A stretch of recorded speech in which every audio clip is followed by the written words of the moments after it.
ఇప్పుడు కొన్ని మనం బయట చూస్తున్నాం రాజకీయ పార్టీలలో ఎక్కడ చూసినా బీసీ వాదం వినిపిస్తుంది కదా. ఇప్పుడు మీరు కూడా ఒక బీసీ బిడ్డగా ఇప్పుడు ఈ బీసీ గురించి చాలా కొట్లాటలు కూడా జరుగుతున్నాయి, అంటే రిజర్వేషన్ గురించి కావచ్చు, అన్ని విధాలుగా. దాని గురించి మీరు ఏమంటారు? వదిలి వెళ్ళిపోయిన తర్వాత ఎట్లా ఉంటుందంటే ఒక బ్రాడ్ మైండ్ వచ్చేస్తుంది. ఆ బ్రాడ్ మైండ్ ఏమనిస్తుంది అంటే ఓకే నేను ఇండియన్, అప్పుడు ఈ కాస్ట్ గురించి కానీ లేదంటే నేను బీసీ అని నేను ఎఫ్సీ అని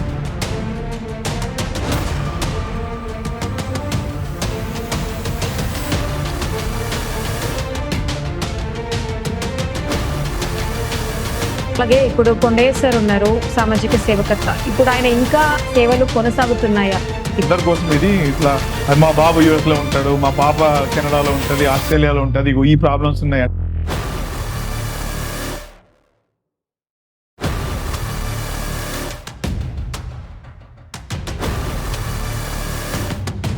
తరాలు మారినా యుగాలు మారినా ఏదేమైనా స్తూపం, ఇది స్తూపం ఎవరిది అని అంటే కొండయ్య సార్ కట్టించారు అని ఎవరైనా చెప్పగలుగుతారు. రామోజీరావు గారు న్యూయార్క్ లో ఉన్నప్పుడు వచ్చారండి, అదే ఇదే అడిగిన ఇట్లా మా కాన్స్టిట్యూషన్ నుంచి ఇట్లా అడుగుతున్నారండి కాంటాక్ట్ చేయమని చెప్పి అంటే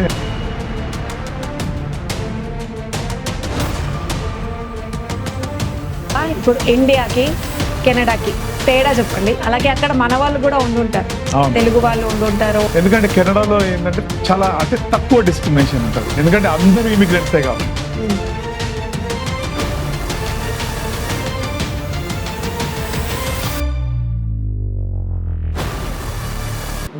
నమస్కారం, వెల్కమ్ టు చంద్ర టీవీ. నేను రచిత. ఈ రోజు మనతో పాటు బోధన్ నియోజకవర్గంలో తెలంగాణ ఉద్యమంలో అత్యధికంగా కీలక పాత్ర వహించినటువంటి కొండయ్య సార్ గారి కుమారుడు ఉత్తమ్ కుమార్ గారు ఎన్ఆర్ఐ మనతో పాటు ఉన్నారు. నమస్తే సార్. నమస్తే అమ్మా. మీరు మీ చదువు గురించి అలాగే మీ కుటుంబం గురించి చెప్పండి సార్. ది ఫాదర్ టీచర్, తర్వాత మదర్ హౌస్ వైఫ్, ఒక బ్రదర్ ఉన్నారు, బ్రదర్ బిజినెస్ లోనే ఉన్నారు, తర్వాత సిస్టర్ తను నర్సింగ్ చేసింది, ఉస్మానియా హాస్పిటల్లో చాలా ఇయర్స్ పనిచేసింది తను. అది మా ఫ్యామిలీ బేసికల్ గా. Okay sir. అంటే ఇప్పుడు మీరు మంచి ఉన్నత చదువులో ఉన్నారు కదా, దానికి కారణం మీ నాన్నగారైనా? అంతే కదా, ఇప్పుడు ఫాదర్ టీచర్ అయినప్పుడు మనకి చిన్నప్పటి నుంచి గైడెన్స్ వస్తుంది కదా. ఓకే. అట్లా తెలంగాణ స్తూపాన్ని బోధన్లో కొండయ్య సార్ గారు స్థాపించడం జరిగింది. అవును. దాని గురించి అంటే ఇక్కడ ఇంతమంది బోధన్లో అంటే చాలా మంది వ్యాపారవేత్తలు కావచ్చు, పొలిటికల్ గా కావచ్చు, ఇంతమంది ఉన్నా కూడా అంటే కొండయ్య సారే ప్రత్యేకంగా తను స్తూపాన్ని స్థాపించడం, దానికి సపోర్ట్ చేశారు కదా, దాని గురించి మీరు ఏమంటారు? అది మా ఫ్యామిలీ అదృష్టం అండి. యాక్చువల్గా అది అట్లా వచ్చింది. నేను ఒకసారి అంతకుముందు యుఎస్ లో ఉండేవాడిని. నేను యుఎస్ నుంచి ఇక్కడికి వచ్చినప్పుడు మన గౌడ్ తర్వాత వెంకట్ గారు మీటింగ్ పెడుతున్నారు, మా ఫాదర్ తో మాట్లాడుతూ ఉన్నారు. యాక్చువల్గా కుల సంఘాల చేసి అందరు కూర్చొని అసలు ఎట్లా చేయాలని చెప్పి మాట్లాడుతూ ఉన్నారు. నాకు సంబంధం ఏం లేదు దాని నుంచి, కూర్చొని నేను వింటా ఉన్నా అసలు ఏం చేస్తుండ్రా వీళ్ళు అని చెప్పి మాట్లాడుతూ ఉంటే, ఇట్లా కుల సంఘాలు చేసి పెట్టి తెలంగాణను తీసుకురావాలా, దాంట్లో అన్ని పార్టీల వాళ్ళని ఒకే ప్లాట్ఫామ్ మీదకి తీసుకొచ్చి చేయాలా అని చెప్పి మాట్లాడుతూ ఉన్నారు. అప్పటికే ఇంకా స్టార్ట్ అయిపోయింది ఉద్యమము. ఇంకా ఏదో ఒకటి బోధనకి మంచి చేయాలా అని చెప్పి అనుకుంటా ఉన్నారు. అప్పుడు ఫాదర్ వీళ్ళని గైడ్ చేస్తా ఉండే, ఈ ప్రోగ్రామ్ ఇట్లా చేయాలి, తర్వాత ఈ ప్రోగ్రామ్ చేయాలి అని చెప్పి. అయితే వింటా ఉన్నా నేను. ఆ తర్వాత ఒకసారి డిసైడ్ చేసిన వాళ్ళు ఇట్లా మనము హైదరాబాద్ లో మంచి స్తూపం కట్టిండ్రు, అది మన బోధనలో కడితే ఎట్లా ఉంటది అని చెప్పి మాట్లాడుతూ ఉన్నారు.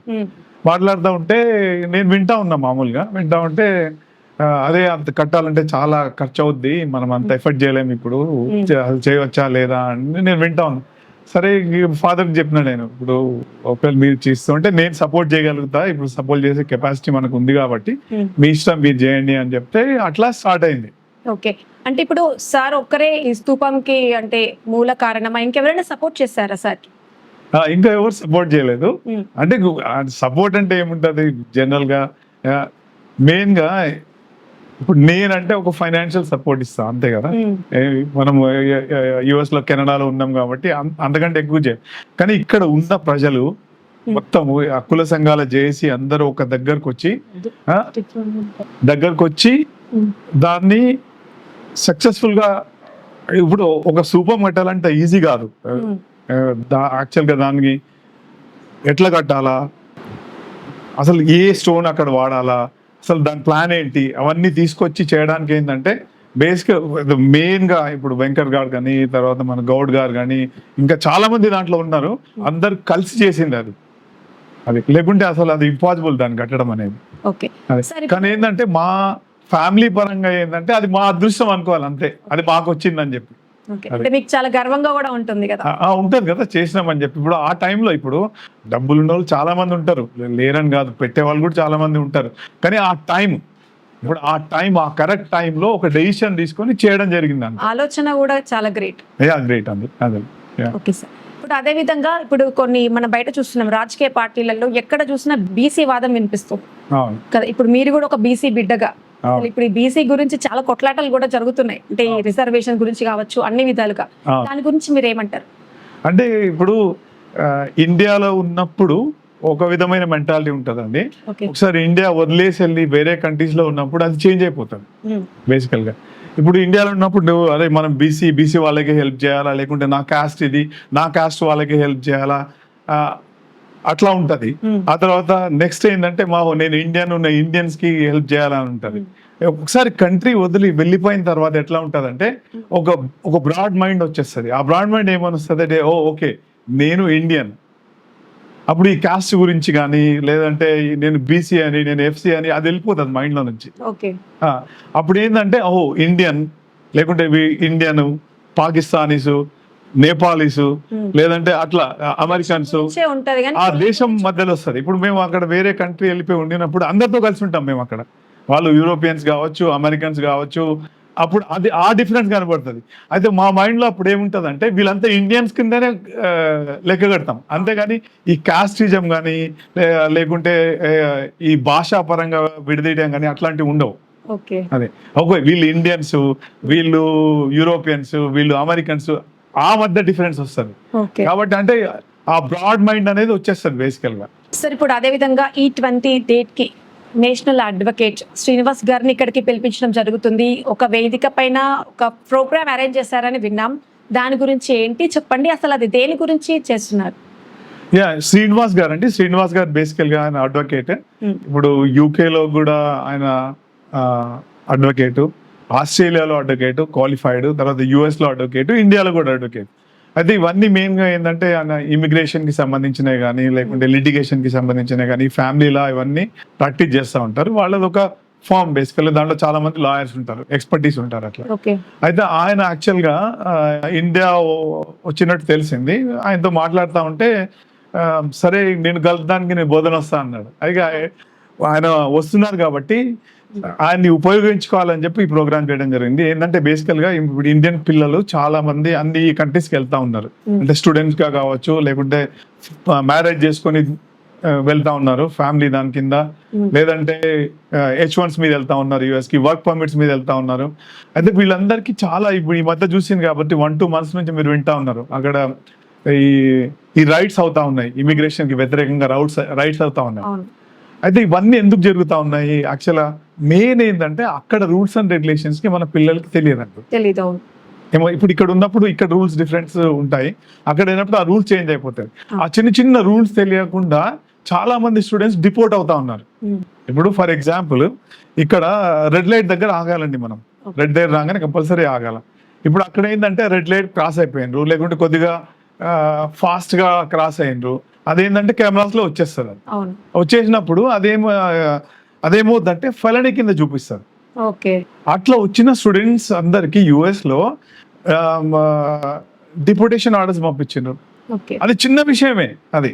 అంటే ఇట్లాంటి చిన్న విషయాల నుంచి, అంటే ఈ చిన్న విషయాలు కాకుండా ఇంకా చాలా ఫ్యామిలీ లా ఉంటది. ఇప్పుడు హస్బెండ్ అండ్ వైఫ్ మధ్య గొడవలు రావచ్చు, లేదంటే పిల్లలు ఉన్నప్పుడు వాళ్ళతో ఎలా ఉండాలి. ఇప్పుడు ఇండియాలో అంటే పిల్లలు పని చేయకుంటే ఒక చిన్న దెబ్బ కొడతారు. అట్లా US లో అయింది అనుకోండి, వాళ్ళకి తెలిస్తే పిల్లలు తీసుకెళ్ళిపోతారు. అట్లా ఇట్లాంటి చాలా విషయాలు ఉంటాయి.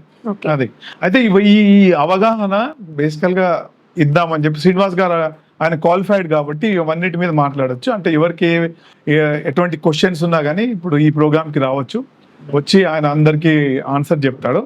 అదే ఇది మెయిన్ గా ఇప్పుడు ఉన్న స్టూడెంట్స్ కానీ H1 మీద ఉన్న వాళ్ళు కానీ, లేదంటే కెనడాలో వర్క్ పర్మిట్ మీద ఉన్న వాళ్ళు కానీ, ఆస్ట్రేలియాలో ఉన్న వాళ్ళు కానీ, ఇట్లా న్యూజిలాండ్ లో ఉన్న వాళ్ళు కానీ, యూరోపియన్ కి వెళ్ళిన వాళ్ళు కానీ, అయితే ఇట్లా వెళ్ళిన వాళ్ళకి అసలు ఏం ప్రాబ్లమ్స్ ఉన్నాయి వాళ్ళకి, ఓకే అసలు ప్రాబ్లమ్స్ ఎందుకు వస్తున్నాయి, ఇప్పుడు ఈ ఈ రైట్స్ అవుతా ఉన్నాయి కదా, దానికి కారణం ఏంటిది యాక్చువల్గా. అయితే ఇవన్నీ ఆయన ఎక్స్ప్లెయిన్ చేస్తారండి ఈ వచ్చే మీటింగ్ లో.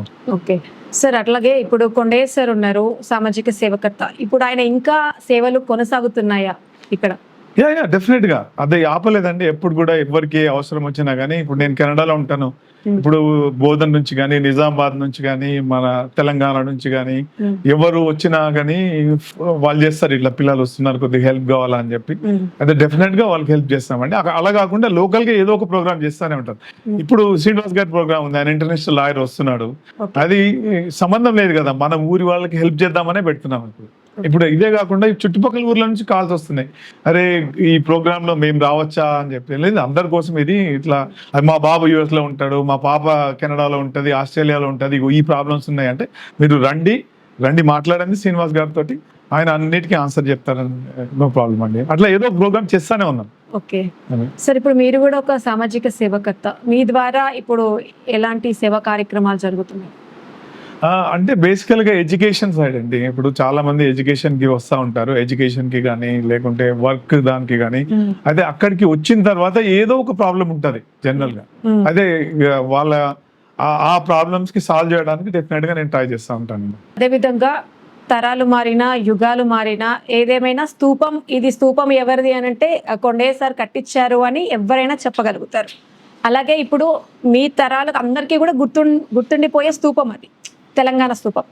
దానివల్ల మీకు గర్వకారణంగానే ఉంటుంది కదా. అయితే మీరు కూడా ఇది ఇలాగే కొనసాగించాలా, ఇంకా మీరు కూడా రాజకీయాల్లోకి ఏమైనా రావాలని ఇంట్రెస్ట్ కానీ ఇంకేమైనా ఉందా? లేదండి, రాజకీయం ఫస్ట్ నుండి ఇంట్రెస్ట్ లేదండి నాకు. బేసికల్ గా ఇప్పుడు చాలా మంది పెద్దవాళ్ళని కలుస్తా ఉంటాను నేను. ఒకసారి రామోజీరావు గారు నేను న్యూయార్క్ లో ఉన్నప్పుడు వచ్చారండి, అయితే ఇదే అడిగిన, ఇట్లా మా కాన్స్టిట్యూషన్ నుంచి ఇట్లా అడుగుతున్నారండి కాంటాక్ట్ చేయమని చెప్పి అంటే ఆయన ఒక మాట అన్నారు నాతో, ఉత్తమ్ నువ్వు చూసా నేను ఇక్కడ చాలా మంచి సెటిల్ అయినావు, వైఫ్ అన్ని బిజినెస్ అన్ని బాగా సెట్ అయింది మీకు, అందరికి హెల్ప్ చేస్తున్నావు కూడా, అయితే నువ్వు దానికి అంటే ప్రజలకి హెల్ప్ చేయాలని అనుకుంటే రాజకీయంగా కావాల్సిన అవసరం లేదు, అది కాకుండా కూడా చేయొద్దని చెప్పారు ఆయన. అంటే ఇప్పుడు కానీ మీరు ఇట్లా చేస్తున్నారు, ఇది గుర్తింపు కొంచెం తక్కువని, రాజకీయంగా వెళ్తే ఇంకా గుర్తింపు ఇంకా ఎక్కువ వచ్చే ఛాన్స్, ఇంకా మేము కొంతమందికి ఎక్కువ చేసే ఛాన్స్. అదే పాయింట్ అండి, గుర్తింపు అవసరం లేదు యాక్చువల్ గా. ఓకే, గుర్తింపు వద్దు కానీ గుర్తింపు అవసరం లేదు, చేస్తానే ఉంటాం అట్లా, దానికి గుర్తింపు అవసరం లేదు. ఓకే అది సార్. అదే విధంగా ఇప్పుడు ఇండియాకి కెనడాకి తేడా చెప్పండి. అలాగే అక్కడ మన వాళ్ళు కూడా ఉండుంటారు, తెలుగు వాళ్ళు ఉండుంటారు, అలాగే ఇండియన్స్ కూడా ఉండుంటారు, వాళ్ళ కల్చర్ అక్కడ ఎలా ఉంటుంది అసలు, అంటే వ్యత్యాసం ఏంటి? అంటే మీరు కెనడియన్స్ గురించి అడుగుతున్నారా లేదంటే కెనడాలో ఉన్న ఇండియన్స్ గురించి అడుగుతున్నారా? చెప్పండి, కెనడియన్స్ గురించి కూడా చెప్పండి. అదే ఇప్పుడు కెనడా చూస్తుండే అంటే కెనడాలో ఉన్న వాళ్ళంతా ఇమిగ్రెంట్స్ ఏనండి. అది నాకు యూరోప్ నుంచి కానీ లేకుంటే ఆస్ట్రేలియా నుంచి కానీ లేకుంటే యుఎస్ నుంచి కానీ మూవ్ అయిన, అది మెయిన్ ఫస్ట్ పాయింట్. కాబట్టి ఏంటంటే ఎక్కువ డిస్క్రిమినేషన్ ఉండదు కెనడాలో. ఇప్పుడు నేను అంతకుముందు యుఎస్ లో ఉండేవాడిని, తర్వాత కెనడా మూవ్ అయిపోయాను.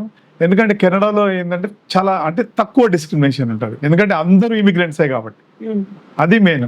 ఇప్పుడు తెలుగు వాళ్ళు చాలా మంది ఉన్నారు, అంటే చాలా ఫ్యామిలీస్ ఉన్నాయి తెలుగు ఫ్యామిలీస్. నేను తెలుగు అసోసియేషన్ ప్రెసిడెంట్ గా కూడా చేశాను, అప్పుడు అన్ని ప్రోగ్రామ్స్ కండక్ట్ చేసేవాళ్ళం అండి. ఇప్పుడు దివాళీ ఫంక్షన్ కానీ ఉగాది ఫంక్షన్ కానీ, ఇప్పుడు ఇక్కడైతే మనం ఎట్లా చేసుకుంటున్నామో అక్కడ సేమ్ వినాయక చవితి వినాయకుని పెట్టడం కానీ అట్లా సేమ్ ఆ ట్రెడిషన్ సాగుతానే ఉంది. అక్కడ అందరూ బాగా ఉంటారు, చాలా టెంపుల్స్ ఉన్నాయి, చాలా బాగా అన్ని ప్రోగ్రామ్స్ చేస్తూ ఉంటాం అక్కడ.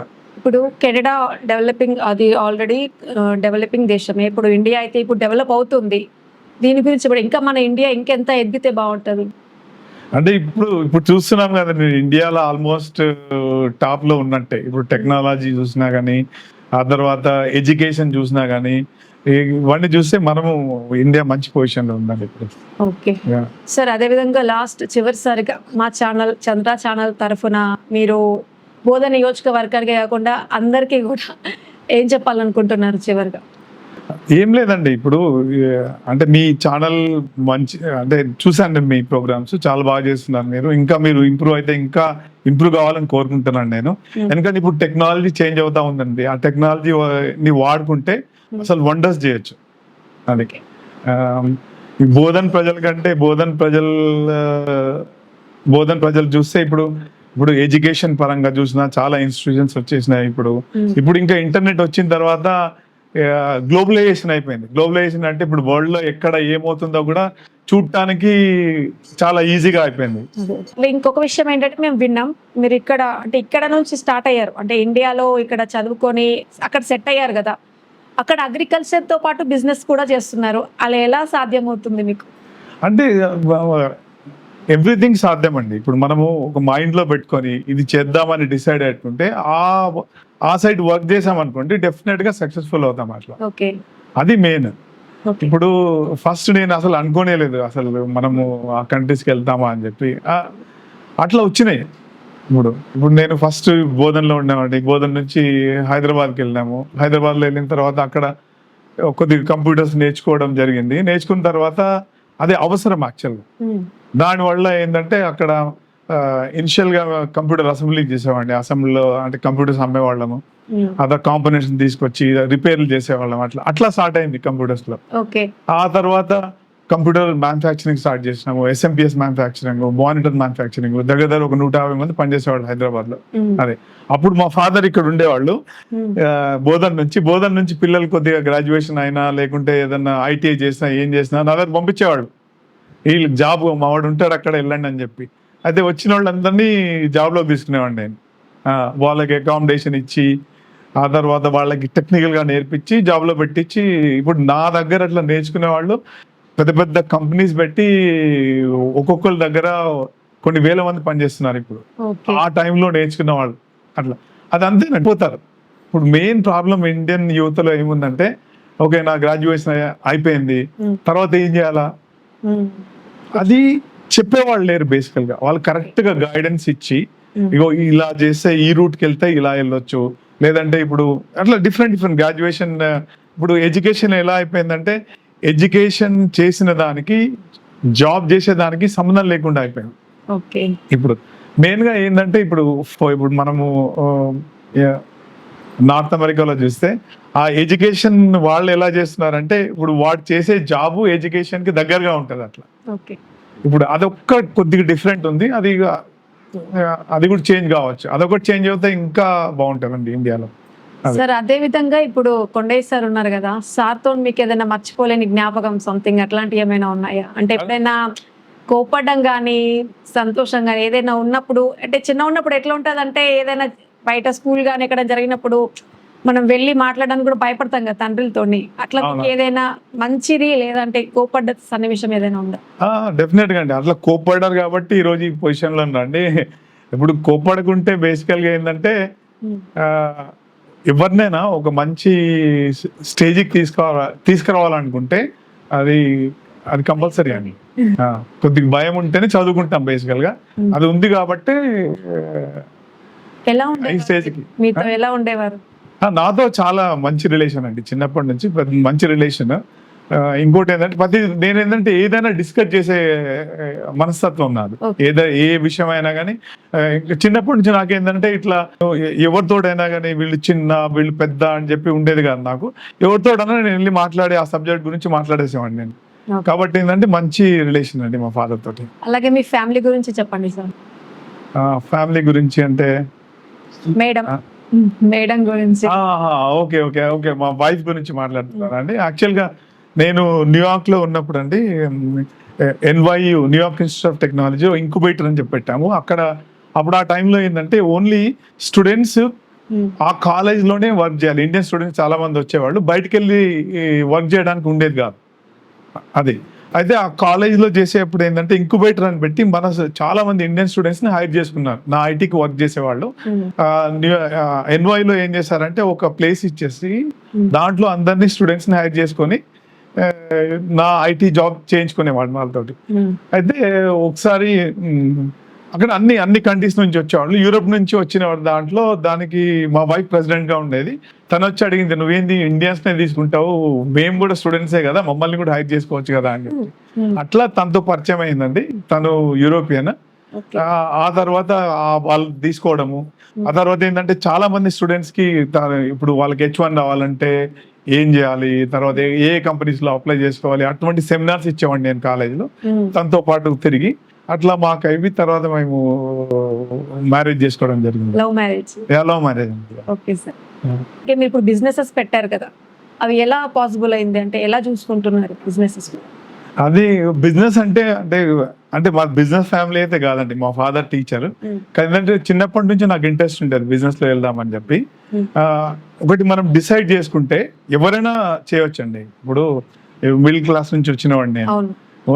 వచ్చిన తర్వాత ఒక విజన్ నాకు ఉండేది, అంటే మనం కూడా ఒక మంచి స్థాయిలో ఉండాలని చెప్పి. బేసికల్గా ఏంటంటే మనం జాబ్కి వెళ్ళినాం అనుకోండి, జాబ్ ఎక్కడైనా దొరుకుతుంది. 9 to 5 అంటే 9 to 5 జాబ్ మనం చేసినా, లేకుంటే ఆ టైం మనం ప్రైమ్ టైం అనేది మనం వేరే వాళ్ళకి ఇచ్చేస్తాం. ఆ టైంలో మనం ఏం చేయలేము ఇంకా. అయితే చిన్నప్పటి నుంచి నాకు అట్లా ఇష్టం ఉండేది కాదు. బేసికల్గా ఏంటంటే మనం ఓన్ గా చేయాలి, మనమే జాబ్స్ ఇవ్వాలి అని చెప్పి. అదే మెయిన్ గా ఇప్పుడు ప్రస్తుతం యూత్లో ఏంటంటే, ఓకే నేను ఇంజనీరింగ్ చేస్తాను, లేదంటే ఇది చదువుతాను, చదివిన తర్వాత జాబ్కి వెళ్తాను అని చెప్పి మైండ్ లో ఉంటుంది అంతే. అంటే పేరెంట్స్ కూడా చిన్నప్పటి నుంచి వాళ్ళకి అలానే చెప్తున్నారు. అంటే ఓన్ గా ఒక ఉండాలి అనేది నేర్పించలేదు. బేసికల్ గా ఏంటంటే నువ్వు ఇట్లా బిజినెస్ చేయొచ్చు, లేదంటే ఆ బిజినెస్ లో నువ్వు సక్సెస్ అయితే ఇంతమంది నువ్వు హైర్ చేసుకోవచ్చు, అట్లా ఎవరు నేర్పించట్లేదు బేసికల్ గా. అది మెయిన్, అది ఇంపార్టెంట్ అండి చాలా. అంటే నీకు జాబ్ చేయడం అనేది జాబ్ చేయొచ్చు, అట్లా కాకుండా ఏంటంటే మనమే బిజినెస్ పెట్టుకొని దాంట్లో సక్సెస్ అవుతే ఎంతో మందికి మనమే జాబ్స్ ఇవ్వచ్చు. అంటే ఇప్పటి నుంచి ఇప్పుడు చదువుతున్న పిల్లలకి ఇప్పటి నుంచి అంటే జాబ్ అనే కాకుండా ఓన్ గా స్థిరపడాలని చెప్పాలంటారు. చెప్పాలనేది అది దాని పెద్ద కష్టం కాదండి. చాలా మంది ఏమనుకుంటారు పెద్ద ఇన్వెస్ట్మెంట్ కావాలి దానికి, మన దగ్గర ఇన్వెస్ట్మెంట్ లేదు, ఇన్వెస్ట్మెంట్ లేని మనం ఏం చేయలేము అని చెప్పి. ఇన్వెస్ట్మెంట్ లేకుండా కూడా చాలా బిజినెస్ చేయొచ్చండి. బేసికల్ గా చాలా బిజినెస్ అంటే ఏంటంటే సర్వీస్ బిజినెస్. ఇప్పుడు నేను ఫస్ట్ లో ఉన్నప్పుడు అప్పుడప్పుడే కంప్యూటర్స్ వస్తా ఉంది. నేను బోధనలో ఉండేవాడిని. తర్వాత గ్రాడ్యుయేషన్ నేను కామారెడ్డిలో చేసేవాడిని. తర్వాత ఆ టైంలో నేను ఏం చేశానంటే ఇక్కడ నుంచి కామారెడ్డికి బైక్ వేసుకొని వెళ్ళి అక్కడ నుంచి హైదరాబాద్ వెళ్ళి, హైదరాబాద్ లో అప్పుడు ఈసీఐఎల్లో అప్పుడే కంప్యూటర్స్ కొత్తగా వస్తున్నాయండి. ఈసీఐఎల్లో ఒక ఇంజనీర్ ఉండేవాడు. ఆయన దగ్గర వెళ్ళి ఎవ్రీ ఫ్రైడే సాటర్డే వెళ్ళి నేర్చుకునేవాడిని నేను. కంపెనీని అసెంబ్లీ చేయడం కానీ, తర్వాత వాడిని రిపేర్ చేయడం కానీ. ఆ టైంలో ఎవరు లేరు మార్కెట్లో. అది నేర్చుకున్న తర్వాత సరే అని చెప్పి నేను ఫస్ట్ బోధన్కి కంప్యూటర్ తీసుకొచ్చాను. నేను కంప్యూటర్ ట్రైనింగ్ ఇవ్వడానికి ఇక్కడ ఎస్టాబ్లిష్ చేశాను. తర్వాత సరే బోధనలో పెట్టాం కదా, నెక్స్ట్ నిజామాబాద్ అని చెప్పి నిజామాబాద్లో ఎస్టాబ్లిష్ చేశాను. అక్కడ కూడా సక్సెస్ అయింది. ఆ తర్వాత నిజామాబాద్లో చేశాం కదా అని చెప్పి హైదరాబాద్లో ఎస్టాబ్లిష్ చేశాను. అట్లా ఏంటంటే ఒకటి స్టార్ట్ చేయడం అనేది కష్టం అండి. ఒకసారి స్టార్ట్ చేసేస్తే దాంట్లో మనకి అది వ్యవసాయం కావచ్చు, లేదంటే ఏదో బిజినెస్ కావచ్చు, లేదంటే ట్రేడింగ్ కావచ్చు.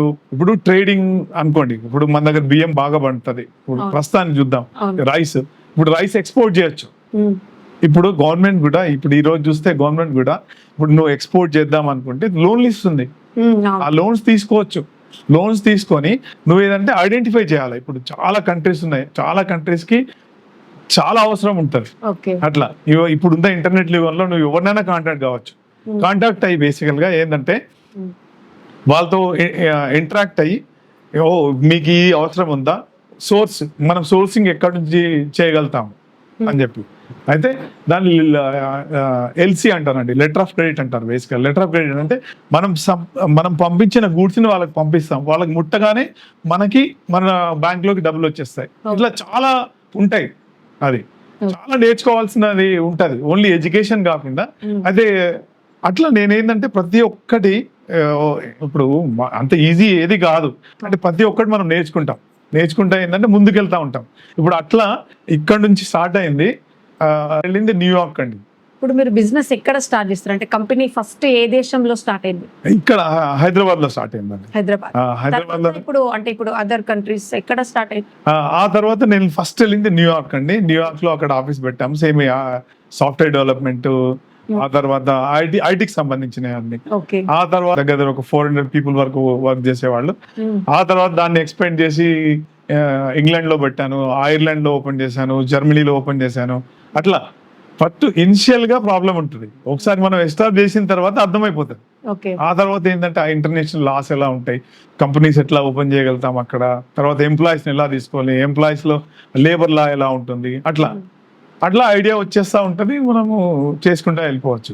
అదే నేను చెప్పేది ఏంటంటే మనము చిన్న ఊరు నుంచి వచ్చామా, లేదంటే సిటీ చిన్న స్కూల్లో, నేను కూడా గవర్నమెంట్ స్కూల్లో చదువుకున్నా ఇక్కడ. అది ముఖ్యం కాదు, మనం ఎఫర్ట్ ఎంత పెట్టగలుగుతాం దాంట్లో, మనకున్న సర్కిల్లో మనం ఏం చేయగలుగుతాము అని ఆలోచించి ఆ దిశగా పోతే ఏదైనా చేయొచ్చండి. ఓకే సార్, ఇప్పుడు అంతేకాదు, ఇప్పుడు ఇన్ని దేశాలలో ఇన్ని కంపెనీస్ పెట్టారు కదా, మరి మన ఇండియాలో ఇక్కడ కూడా ఏదైనా కంపెనీ పెట్టే ఆలోచన ఉందా? ఇక్కడ కంపెనీ ఉందండి, ఆల్రెడీ ఉంది. ఇక్కడ కంపెనీ ఉంది, నడుస్తా ఉంది, చాలా మంది వర్క్ చేస్తారు ఇక్కడ నుంచి. అది ఎప్పటి నుంచో, ఫస్ట్ నేను యుఎస్ వెళ్ళిన తర్వాత అక్కడ ఎస్టాబ్లిష్ అయిన తర్వాత మళ్ళీ ఇండియాలో ఎస్టాబ్లిష్ చేశాను. ఇక్కడ నుంచి చూసుకుంటే కెనడా వరకైనా సరే మీ ఫ్రెండ్షిప్ ఎలా ఉంది? అంటే ఇప్పుడు ఇక్కడ మన బోధన్లో బెస్ట్ ఫ్రెండ్స్ ఏమైనా ఉన్నారా? ఉన్నారండి, చాలా మంది నాతోటి హై స్కూల్లో ఉన్న వాళ్ళందరూ ఫ్రెండ్స్ ఉన్నారు. ఉన్నారా ఇప్పటికీ కూడా? టచ్ లో, కొంతమంది ఫోన్ లో టచ్ లో ఉంటారు. ప్రతిసారి అనుకుంటా ఉంటాను నేను ఒకసారి కలుద్దామని చెప్పి. అంటే మామూలుగా మొన్న ఇక్కడ షాప్కి వెళ్ళాను, నేను షాప్కి వెళ్తే ఒక రోజు మాట్లాడుతూ ఉన్నాడు. అంటే ఇప్పుడు ఏజ్ పెరిగిపోయింది కాబట్టి ఫీచర్స్ చేంజ్ అవుతాయి కాబట్టి గుర్తుపట్టలేదు. అరే మన ఇద్దరం కలిసి ఆడుకున్నాము అని చెప్పి అట్లా మొన్న హైదరాబాద్ లో కూడా ఒక పెద్ద లా ఫామ్ కి వెళ్తే ఓ ఫ్రెండ్ తీసుకెళ్ళండి, చాలా పెద్ద లా ఫామ్ ఇది, అసలు ఈ అందరు ఫిల్మ్ స్టార్స్ కి అందరికి ఈ లాయర్ చేస్తా ఉంటాడు అని చెప్పి. అయితే వెళ్ళి ఆ లాయర్ని కలిస్తే ఆ లాయర్ వచ్చి ఒకసారి చూసి ఏమ్రా బాగున్నావా అంటున్నాడు. ఇంత పెద్ద లాయర్ ఏమ్రా అంటున్నాడు నన్ను అనుకుంటే, అరే మన ఇద్దరం క్లాస్మేట్స్ రా, నన్ను గుర్తుపట్టట్లేదు అంటున్నాడు. అట్లా అంటే ఇప్పుడు అట్లా మంచి మంచి పొజిషన్స్కి వెళ్ళిపోయాను అందరు. కానీ ఏంటంటే ఇప్పుడు టచ్ లో ఉంటామా అంటే ఉండమంటే ఉండం, ఏంటంటే ఎవరి పనిలో వాళ్ళు బిజీగా ఉంటారు. అట్లా ఆ తర్వాత అతనితో కలిసిన తర్వాత ఇప్పుడు అందరు క్లాస్మేట్స్ నంబర్స్, ఆ తర్వాత వాట్సాప్ గ్రూప్ అన్ని క్రియేట్ చేసింది. అట్లా అందరితో టచ్ లోకి వచ్చినాం. అట్లా ఇప్పటి వరకు మీ విలువైన సమయాన్ని మా చంద్ర టీవీకి కేటాయించినందుకు మీకు మరొకసారి thank you very much sir. ఇదే ఈరోజు గెస్ట్తో చర్చా కార్యక్రమం. మరొక కార్యక్రమంలో కలుద్దాం. అంతవరకు చూస్తూనే ఉండండి చంద్ర టీవీ. Please subscribe.